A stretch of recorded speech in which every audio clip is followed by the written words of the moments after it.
This all started 9 months ago when the shooter traveled hundreds of miles here to Buffalo, New York, to Tops and killed 10 people, injured 3 others. And I was at Tops last night. Tonight, Michael Schwartz is there live for us with more on that. Michael. Good evening, Leah. Well, it's been 277 days since the unthinkable tragedy happened just behind me. Since then, a lot has happened, but a lot still needs to be done. Today, justice was served.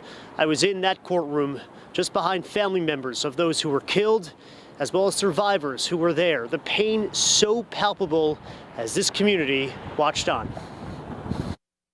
I was watching, obviously, as most of us are watching on my phone, though. I was watching something that was traumatic. 23-year-old Naseem Baynes tells me he had to go to Tops to reflect after justice was served on Wednesday. To think that somebody would want to just kill somebody just because they had a different skin complexion is not only asinine, but it is honestly insane. Peyton Gendron, who came to Buffalo to kill as many black people as possible, apologizing in court on Wednesday, saying no one should ever be like him. I can honestly tell you that was one of the most gut-wrenching things that I have heard. He deserves everything that's coming his way with how he did those people. Craig Elston, who owns a barbershop 2 miles from the Jefferson Avenue Top, says customers were speaking about the sentencing as it was happening. You can see the hurt and pain in everybody's face. So it hits close to home to Grady Lewis, who you'll see just about every day outside Tops. Every day I'm here. He has grown up in the Jefferson Avenue neighborhood and knew Deacon Hayward Patterson, described as selfless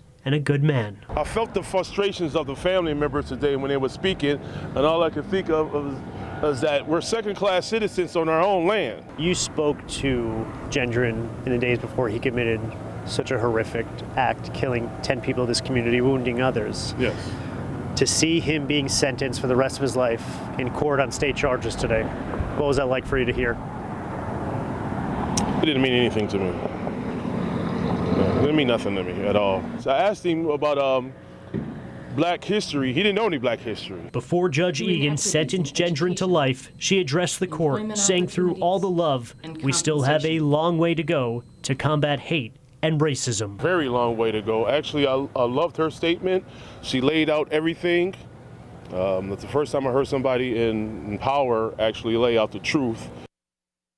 Speaking to Celestine Cheney's son, Wayne, earlier today, and in the months before this, he told me, we just want to get through this. Well, now, after he was sentenced today, Gendron, there's still so much work that needs to be done to better the community, to make this a place, he said, where people want to go to. Speaking to the daughters of Ruth Whitfield, they said, we go now day at a time, one step at a time. And Leah, I have to be honest, this was one of the toughest days of this coverage of the tragedy just 9 months ago because of the pain still felt. I spoke to Grady earlier. I said, how are you doing? He said, just horrible. Still so raw in this community. Leah?